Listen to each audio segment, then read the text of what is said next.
Aujourd'hui, avec le pasteur Joseph Prince, Alléluia. Regardez ici ce que nous réserve le Seigneur ce soir. Jean 14. J'ai déjà partagé ce message auparavant. Je vais partager certaines choses que le Seigneur m'a dit récemment, d'accord? À propos de ce passage, quelques vérités très puissantes. Je m'en remets à peine de cette révélation si éclatante. Il m'a même dit comment le diable opère. Vous savez, je ne veux pas parler de formule, mais c'est presque comme une équation mathématique, la façon d'opérer du diable. Elle est très claire. Jésus l'a dit, et c'est une nuit, comment dire, très importante pour notre Seigneur, car c'est la nuit où il a été trahi. C'est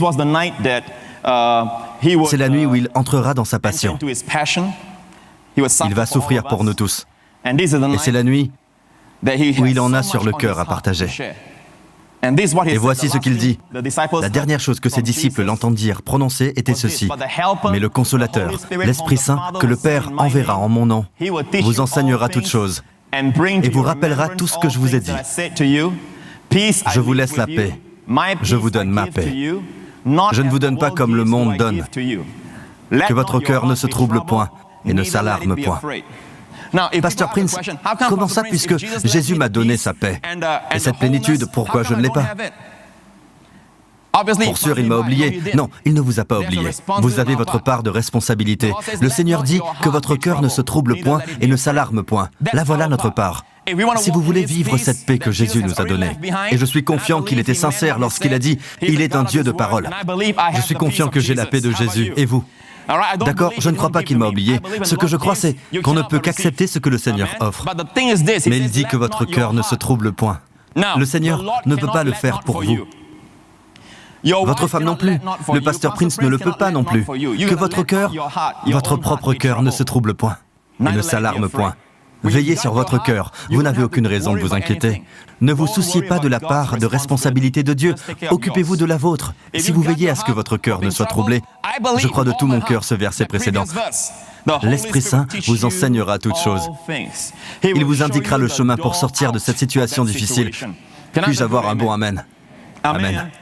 Dieu vous enseignera à chaque étape de votre vie. Alors si nous rencontrons quelqu'un à qui Dieu a enseigné quelque chose plus en profondeur, vous savez, je n'aurai aucun problème à lui demander conseil, car l'Esprit Saint a enseigné à cette personne certaines choses. Cela constitue la richesse du corps du Christ. Puis-je avoir un bon Amen? Mais l'Esprit Saint veut nous enseigner, et il opère lorsque nos cœurs ne sont point troublés. Amen.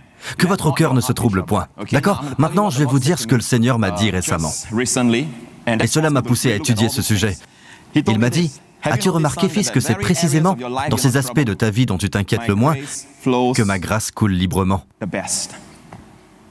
Et je commençais, pour la première fois, à m'intéresser à ces aspects de ma vie. Et je pensais à ces choses dans ma vie pour lesquelles je m'inquiète. D'accord? Et je peux voir comment j'empêche sa grâce de m'atteindre. Vous souvenez-vous de ce verset qui dit dans 1 Pierre au chapitre 5, « Soyez sobres, veillez. Votre adversaire, le diable, rôde comme un lion rugissant. » Vous connaissez le verset précédent? Déchargez-vous sur lui de tous vos soucis, car lui-même prend soin de vous. Ce que nous comprenons, c'est que si vous êtes troublé et que vous ne vous débarrassez pas de ce fardeau, vous devenez appétissant pour le diable. Le diable ne sait que faire d'un chrétien en paix. Notez-le quelque part. Le diable ne saurait rien faire d'un chrétien en paix. Il veut que vous soyez froissé. Il veut que vous soyez troublé. Il veut d'abord que vous ayez peur. Alors que fait-il? S'il veut atteindre certaines parties de votre vie, il ne peut le faire, il n'en a pas le pouvoir. Alors que fait-il? Et pour la première fois, je pus voir à quel point Dieu est bon. Dieu commença à me dire que, vous savez, il me l'avait déjà dit, et là il me l'indiquait à nouveau, comme des conduits venant du ciel. Si je pouvais vous en faire un dessin, si quelqu'un pouvait le dessiner à l'écran, la prochaine fois, voici un conduit qui vient du ciel, comme un tuyau céleste, un autre conduit céleste, des conduits célestes. Disons que ce sont des conduits flexibles, pas du ciment, vous savez, pas ces conduits tout durs.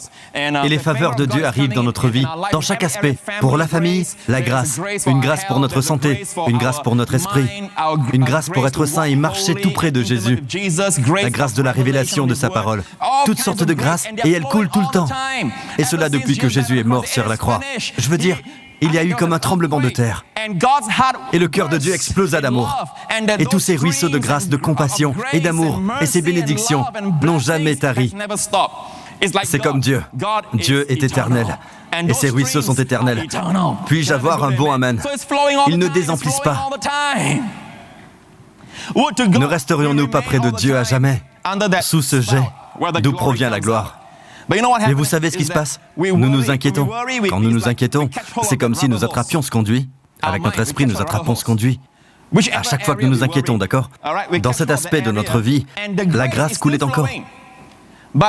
Mais si nous nous en inquiétons, le flux de la grâce est altéré. Conduit bouché.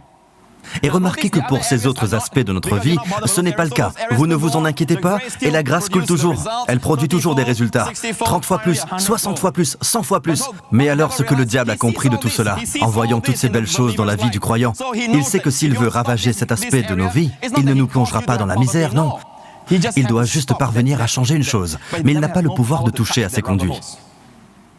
Dieu ne le lui permet pas. Le seul qui puisse toucher à ses conduits, c'est vous. Aussi longtemps que votre cœur ne se trouble point, d'accord? La grâce de Dieu coule à travers ces conduits qui ne sont pas bloqués. Mais Pasteur Prince, avez-vous la preuve de l'existence de ces conduits? Zacharie a eu une vision de 2 conduits provenant des 2 oliviers du paradis. Et de ces conduits s'écoulait de l'huile dorée. Amen. Et dans le même chapitre, Dieu parle de grâce. D'accord? Louons le Seigneur. Je viens tout juste de recevoir ceci de l'Esprit Saint. Tout ce temps, il me donnait cette illustration, et je sais que ça vient de lui. Mais je n'avais jamais eu de référence biblique pour cela. Le Seigneur me dit, dis-leur Zacharie. Amen. Donc, je comprends. Suite à cette vision, ces conduits qui transportent de l'huile dorée, Zacharie parle d'huile dorée, amen, de l'huile dorée. Donc vous êtes un golden boy, une golden girl, alléluia, amen. Donc ce que fait le diable, très bien, regardez ça, le diable vient à vous et voici ce qu'il fait. Il vient à vous et alors, il observe tous ces aspects de votre vie bénis par la grâce de Dieu. D'accord? N'oubliez pas, il ne peut vous faire du mal directement. Alors que fait-il? Que fait-il? Il fait en sorte que vous vous inquiétez pour cet aspect de votre vie. Dès l'instant que vous êtes troublé par cette idée fausse que vous pourriez manquer d'argent, vous y pensez constamment. Cela vous occupe l'esprit perpétuellement. Votre inquiétude produit ceci.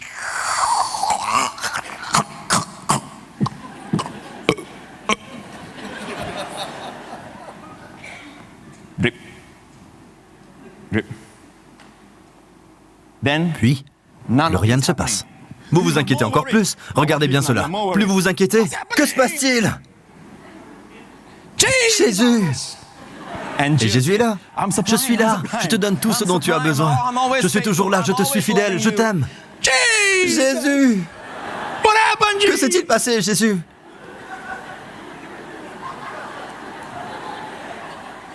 Cela ne sert à rien de prier l'esprit troublé. La première chose à faire avant de prier, c'est de se libérer l'esprit de toute anxiété. Peut-être que plein de choses vous inquiètent, mais vous ne pouvez prier en étant inquiet. Il faut d'abord lâcher prise. Et quand on ne voit plus rien de bon arriver, on s'inquiète encore plus, on tord le conduit, mais il ne se passe rien, alors on répare tout à grands coups de pied. Vous savez, le conduit est serré, plus rien ne coule. On rigole bien, mais j'espère que le message de vérité ne vous échappe pas. C'est la vérité. Dans les autres aspects de la vie, la grâce de Dieu coule toujours. Mais si seulement vous lâchez prise, si vous refusiez de vous inquiéter, à présent songez-y, ceci n'est pas la révélation de Pasteur Prince. Jésus a dit cela dans un sermon il y a très longtemps sur le mont. Il se tint là, majestueux, le Dieu du ciel est arrivé. Et il prononça des mots qui résonnent encore et à jamais. Une vérité éternelle. Il se tint debout et dit, ne vous inquiétez pas, de quoi vous serez vêtus. Il parlait de choses pratiques, d'accord? Considérez comment croissent les lys des champs. Comment Dieu les a habillés. Ils ne travaillent ni ne filent. Cependant, je vous dis, votre Père Céleste les habille. Si Dieu revêt ainsi l'herbe des champs, qui existe aujourd'hui et qui sera demain jetée au four, ne vous vêtira-t-il pas à plus forte raison? Et ne vous inquiétez pas à propos de ce que vous allez manger ou boire. Regardez les oiseaux du ciel. Votre Père Céleste les nourrit. Ne valez-vous pas beaucoup plus qu'eux? Son message est toujours « Ne vous inquiétez pas au sujet de votre nourriture, au sujet de vos vêtements. » Est-ce que cela veut dire que Dieu ne veut pas que nous nous soucions de ce que l'on porte? Du genre « Oh, habillez-vous comme vous voulez, d'accord? Vous voulez porter des shorts? Mais allez-y !» Non, il ne dit pas ça. Il dit « Salomon même, dans toute sa gloire, n'a pas été vêtu comme les lys des champs. » Alors il dit de ne pas nous inquiéter. Dieu vous habillera encore mieux que les lys des champs. Mais vous venez juste de dire qu'ils sont mieux habillés que Salomon dans toute sa gloire. Il vous habillera très très bien. Amen.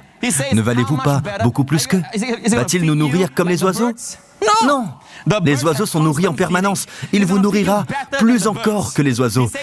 Il dit, ne valez-vous pas beaucoup plus qu'eux? Amen.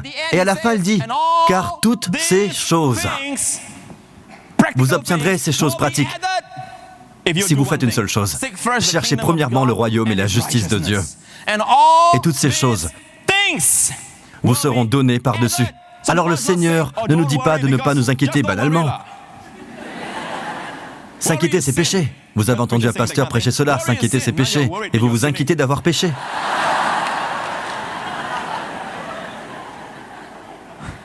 Ce genre de prêche aide vraiment, n'est-ce pas? Non, il ne dit pas tout cela parce qu'il ne veut pas que nous commettions de péché. Non. Il veut notre bonheur. Il veut d'une vie paisible pour nous. Par-dessus tout, que nous apprécions son amour, sachant qu'il veille sur nous, comme les oiseaux dans le ciel et les lys des champs. Il vous aime, vraiment il vous aime.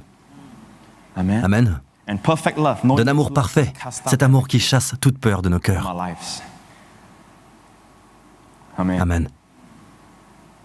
Qui de vous, par ses inquiétudes, peut ajouter une coudée à la durée de sa vie? Que votre cœur ne se trouble point et ne s'alarme point. Je voudrais vous partager quelque chose pour terminer. Et je pense que ce sera pour vous une bénédiction comme ça l'a été pour moi. 2 extraits. L'un est un verset juste après que Jésus dit « Je vous donne ma paix ». Vous savez ce qu'il dit juste après ça? Probablement 4 ou 5 versets après avoir dit « Je vous donne ma paix ». Nous sommes à Jean chapitre 14, d'accord, quand il dit cela. Quelques versets plus bas, nous voyons qu'il dit « Je suis le vrai cep, et mon Père est le vigneron. Demeurez en moi, comme moi en vous. » À présent, regardez ça, regardez. Remarquez l'illustration « Je suis le cep, vous êtes les sarments. Je suis le cep, vous êtes les sarments. » Où les fruits poussent-ils? Sur les branches. Où est-ce que l'on peut voir les bienfaits de Dieu sur vous, dans votre vie? Où est-ce que les gens peuvent voir les bénédictions de Dieu dans votre vie? Vous me suivez? Ils ne le voient pas en Dieu, ils le voient dans votre vie. Et si vous lisez ce passage attentivement, vous verrez que le mot-clé ici, c'est « demeurer ». Et le résultat sera comme suit. D'abord, vous porterez du fruit. Ensuite, vous porterez plus de fruits. Et finalement, vous porterez beaucoup de fruits. Combien parmi vous souhaitez plus de fruits? Qu'est-ce que vous préférez? Plus de fruits ou beaucoup de fruits? Ah, je vois que vous maîtrisez la langue. Gloire à Dieu. Bien. Plus de fruits, beaucoup de fruits. Comme cette douleur, je la ressentais tous les jours. Chaque fois que je m'asseyais, alors vint plus de fruits de guérison. Je ressentais la douleur de temps en temps, et finalement la plénitude vint. Beaucoup de fruits de guérison, jusqu'à ce qu'il n'y ait plus de douleur. Amen. Il y a 2 façons qu'utilise Dieu afin de nous guérir. Mais ce qui est certain, c'est qu'il nous guérit, d'accord? Parfois instantanément, parfois lentement, mais assurément. Amen. Alors écoutez. La clé, c'est demeurer. Voici ce que ça signifie. N'est-ce pas merveilleux que Dieu utilise ces illustrations? Dieu dit, vous savez, en utilisant l'image de conduit, juste après avoir parlé de saper qu'il nous laisse, quelques versets après cela, il dit, je suis le cep, vous êtes les sarments. Qu'est-ce que vous comprenez? Cela signifie que la même vie, la même sève, qui coule dans la vigne, coule aussi dans les branches. Est-ce que vous me suivez? Amen. Que signifie le mot « demeurer » ? Rester. Notez qu'il n'a pas dit « je suis le cep, essayez d'être les branches ». Non, il a fait une déclaration. « Je suis le cep, vous êtes les sarments ». Vous n'avez pas besoin d'essayer d'être une branche, vous êtes une branche. Il est la vigne de laquelle vous êtes une branche. Est-ce que la vigne peut être en bonne santé mais pas les branches? Uniquement en tordant les branches, en empêchant la sève de couler. Mais est-ce que la vigne peut être riche et la branche pauvre? Non. En passant, c'est le petit secret de Hudson Taylor à propos de la vigne et de ses branches. Il aime dire « Je suis la branche de la vigne et la vie coule en moi ». Et il a secoué la Chine pour Jésus-Christ. Sa mission sino-indienne et son passage préféré de la Bible est Jean 15. « Je suis le cep, vous êtes les sarments ». Amen. Le seul moyen d'arrêter la sève, D'accord? De quoi avez-vous besoin pour porter du fruit? Allez-y, répondez-moi. Peu importe que ce soit une vigne, ou un ramboutan, ou un durieux, n'importe quel arbre. Quelles sont les conditions nécessaires afin de produire du fruit? Est-ce la responsabilité de la branche? Ça n'a rien à voir avec la branche. Rien à voir avec la branche. Premièrement, les racines et le tronc doivent être en bonne santé. Amen? Ne vous inquiétez pas pour la branche. Deuxièmement, remarquez que la branche n'a aucun rôle là-dedans. Deuxièmement, il vous faut du soleil. Il faut que ça brille. Nous avons le soleil de la justice dans nos vies. Son nom est Jésus. D'accord? Ensuite, vous avez besoin de pluie à la bonne saison. Et la Bible appelle l'Esprit Saint la pluie de l'arrière-saison. Amen. L'Esprit Saint, c'est la pluie. Donc, nous avons la pluie. Nous avons le soleil. Nous avons la pluie. Et il faut que la terre soit bonne. Et la Bible nous dit de grandir dans la grâce. La grâce, c'est notre terre. Vous ne pouvez grandir sur une autre terre. Vous ne pouvez grandir sur la terre du légalisme. Vous ne pouvez grandir sur la terre de la sainteté. Non, vous grandissez dans la grâce et le fruit est la sainteté.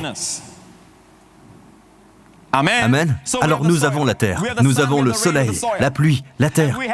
Avons-nous la meilleure qualité de cèpe? Du premier choix. Combien ici pensent que Jésus n'est pas un cèpe sauvage, mais le meilleur qui soit? Et si vous voulez boire du vin, vous voudriez le meilleur. Celui qui coûte des milliers de dollars. Amen. Le plus âgé si possible. Eh bien, il est le même hier, aujourd'hui et demain. Amen. Et il est le meilleur. Vous avez donc la meilleure qualité. Quel est le travail de la branche? Relax. Avec tous ces conduits qui viennent vers moi, quelle est la pire des choses à faire? M'en inquiéter. Quelle est la meilleure chose à faire? Me détendre. Ne craignez point. Arrêtez-vous et voyez la délivrance de l'Éternel. Amen. Applaudissons le Seigneur. Alléluia. Louons le Seigneur. Mais nous, les Singapouriens, enfin, tous les êtres humains, nous sommes toujours dans l'action. Vous savez, le monde nous le dicte. Action, action, action. Agir, agir, agir. Dieu nous enseigne à être, être, être. Dieu dit, vous êtes les branches, vous êtes la justice de Dieu. Dieu dit simplement, demeurez. Et il utilise des illustrations qui n'échappent à personne, si on y pense. Nous sommes inséparables. La même vie, le même sang. Ce n'est pas un cèpe différent, c'est le même. La même vigne, la même branche. Amen. Je vais terminer ainsi. Vous savez, toutes ces choses que je vous partage ce soir, si vous lisez attentivement, Jésus dit que l'Esprit Saint viendra. Il convaincra le monde de justice. Vous ne pouvez comprendre cette vérité, que votre cœur ne se trouble point, si vous ne réglez pas la question de votre identité, qui vous êtes en Christ. Vous me suivez? Si vous n'avez pas réglé cette question d'identité, par exemple, si vous pensez que vos bonnes actions vous rendent juste et que vos mauvaises actions ont l'effet contraire, le diable va vous manipuler si vous pensez ainsi. Il peut vous toucher, vous comprenez?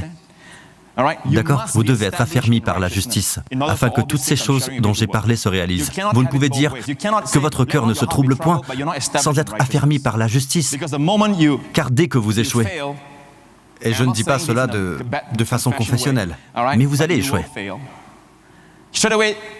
Immédiatement, le diable arrivera et dira, « Eh bien, tu as échoué. Il peut y avoir un problème identitaire ici. Êtes-vous votre échec ou êtes-vous toujours la justice de Dieu en Christ? » Amen. Vous êtes toujours avec moi?